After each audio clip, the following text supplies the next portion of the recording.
Fiamme e fumo grigio, a tratti nero, che si eleva in cielo, alto, si vede fino a Vicenza. È il devastante incendio che ha distrutto completamente il capannone di ricovero attrezzi e rotoballe di una nota azienda agricola, la Bonollo, di Monticello con Teotto. È un via vai di persone, curiosi e gente che si dà da fare per cercare di contenere le fiamme. Sul posto i vigili del fuoco arrivano con 8 mezzi da tutta la provincia e anche da Cittadella. Aggrediscono l'incendio con potenti getti d'acqua.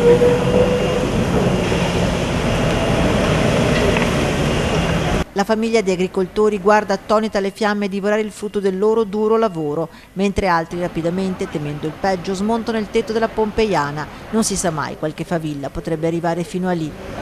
Intanto il capofamiglia Tiberio Bonollo dà istruzioni ad un trattore che è arrivato con una botte d'acqua, non si allontana, segue a stretto contatto le operazioni di spegnimento e, seppur provato e senza farsi riprendere in volto, ci racconta. D'accordo, penso la moglie, non lo so. Io ero sul campo a lavorare.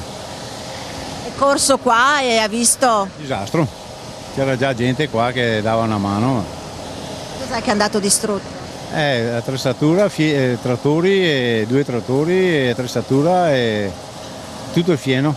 Si parla di almeno 1 migliaio di rotoballe che stanno bruciando, il cui spegnimento è quanto mai difficoltoso. I vigili del fuoco ne avranno per ore e ore. Secondo lei cosa può essere stato? Autocombustione.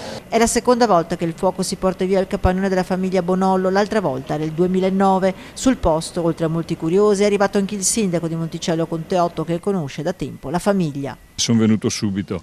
Quello che mi dispiace è che la famiglia la conosco bene, il titolare Tiberio è un amico e quindi sono molto dispiaciuto di questo. Mi auguro che i danni non siano ingenti e che possa riprendere subito la sua attività in maniera totale.